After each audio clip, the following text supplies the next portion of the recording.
be faithful and bear true allegiance to the Republic of Uganda, and that I will preserve, protect, and defend the Constitution. Okurujira rasimu Charity ori omushaho kandi ari kuri rwareri nagira ngo abatuze bakateka irwareri arengo ra health center ya kashatu konka government ikarukomera arengo ra health center ya kabiri. Community yatangiye iyi facility yifuza ko yaba health center 3 ariko government mu kutwakira itwandika nka health center 2. Hariho integura ziri kugenda mu maso zo kugira ngo batwubakire tube health center 3.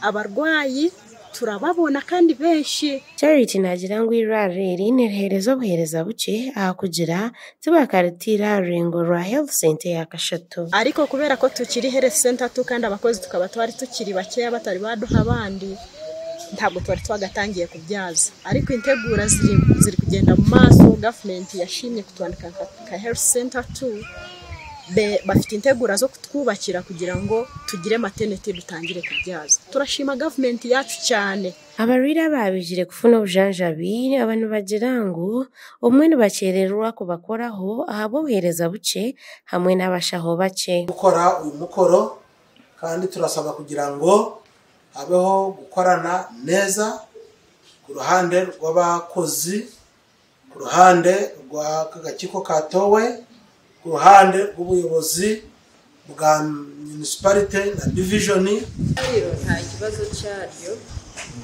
kuko tuje nyine baduherezaga ubuhereza, ntatwe twaza hano nk'amadagara tugabure cyo kora cyo twasabaga mbere twatumayo ababikuriye bakadusabira nyine hano hakarebeka neza turakuranye neza kuko abagomba kuba hameze. So ngabana basaba yuko government yakora kuko ibintu marwaro gabagiko kibishiye ko iterambere n'industrie kifata neza bashiramo mu kimwe cyifuzo cy'umuntu asubira kubona ashabuvuzi. Charity yagira ngo bakine kizibu cy'abakozi bace kandi yashaba government kubahereza abashaho abo kumara kandi bakuzira reri kuza health center ya kashatu. Hano abakozi ba Kisoro municipality turi bakeya, ariko dufite abandi bo office ya DHO yadutishije kugira ngo babe bari kudufasha kugira ngo abantu babone ubuhereza. So turasaba kugira ngo baduhereza abandi bakozi kugira ngo abaturage batekuza mu rwariro bakirirwayo. Ndi kuyize Ramadan ocho ya personal wa Central Division LC3 kandi umwe abatandikire hirareri nagira ngo irareri rikateka aho banyuma y'abatura kwetera umuranga. Niho natekereje nkibona kuba cha personal wa Central Division, tekereza yuko gamazu garaga government kayita kari twe twari haye government yuko umwanya gwakongera ukabamo irwariro ryareberera abantu.